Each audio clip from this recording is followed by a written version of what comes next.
Now, as promised, a special comment on the madness of the Tea Party and the elections of next Tuesday. It is as if a group of moderately talented performers has walked on stage at a comedy club on improv night. Each hears a shout from the audience consisting of a bizarre but just barely plausible fear or hatred or neurosis or prejudice. And the entertainment of the evening is for each to take their thin, absurd premise and build upon it a campaign for governor or congressman or senator.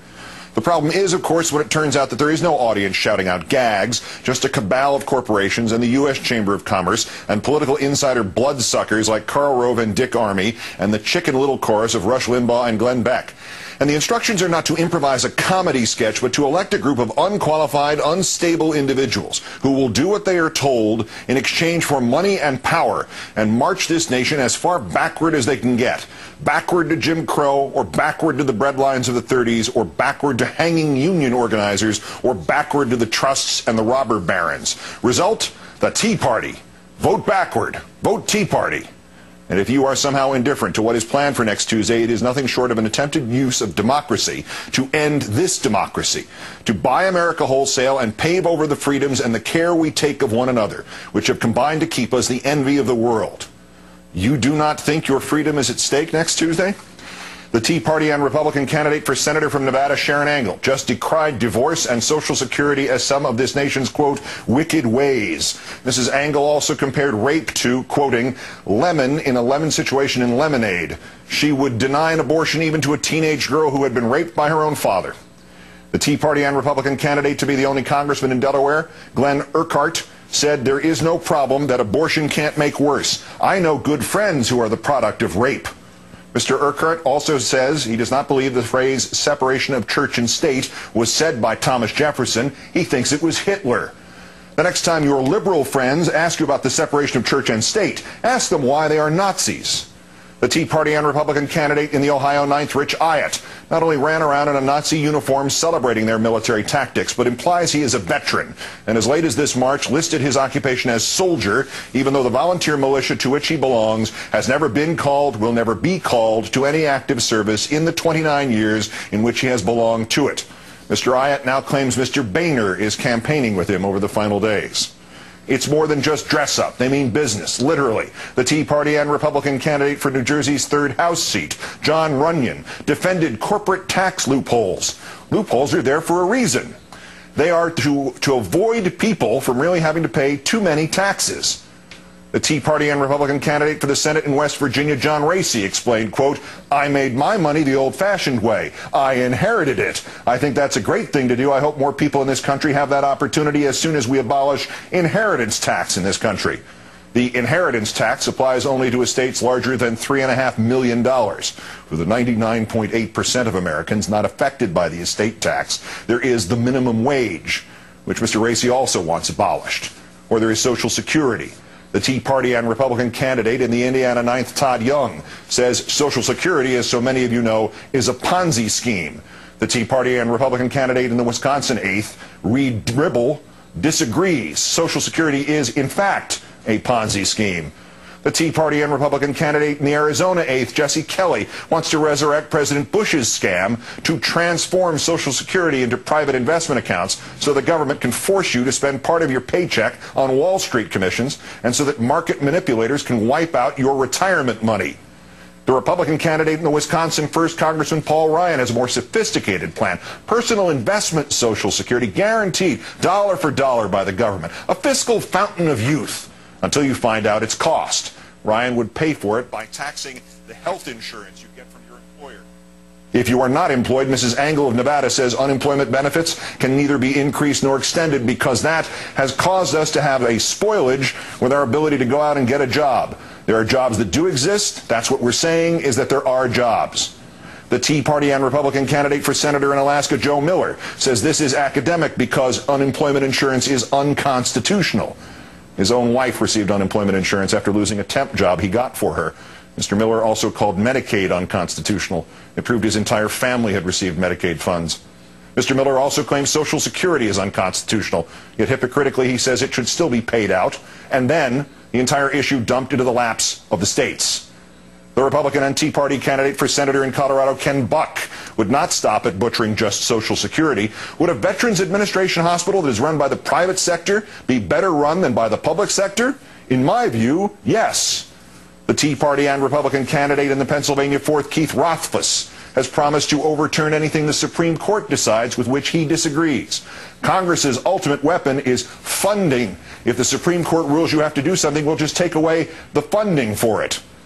Back in Nevada, Mrs. Engel decries health care reform and also health care itself. Everything that they want to throw at us, she says, is now covered under, quote, autism. As to educating those children, Mrs. Engel will not pay for. Mr. Buck of Colorado waxes nostalgic. In the 1950s, we had the best schools in the world, and the United States government decided to get more involved in federal education.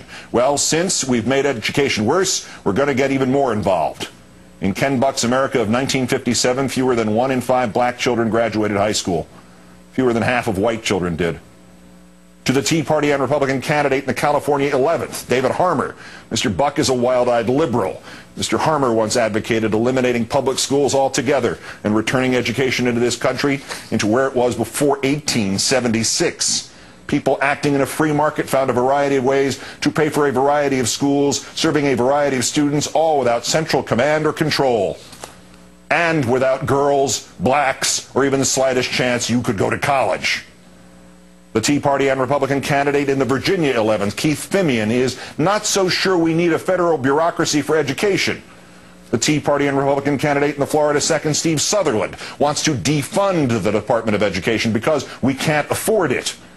The Tea Party and Republican candidate in the Texas 17th, Bill Flores, offers a trifecta plus a delusion. Get rid, he says, of the pornographic endowment of the arts, Department of Energy, Department of Education, and with them, he says, Acorn, which went out of business last April 1st.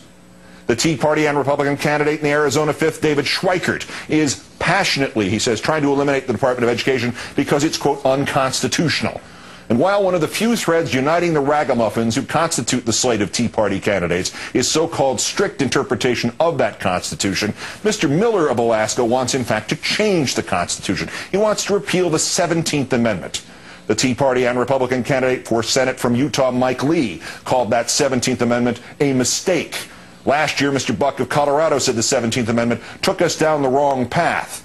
The 17th Amendment, of course, permits the direct election by the voters of U.S. senators. Buck and Lee and Miller not only demand you elect them to the Senate now, they then hope to deny you the right to elect somebody else next time. The ubiquitous Mrs. Engel, meanwhile, wants to repeal the 16th Amendment. It provided for a federal income tax. Mrs. Engel does not explain how, without that tax, the federal government would pay for keeping out the Mexicans she specifically attacks in her newest commercial.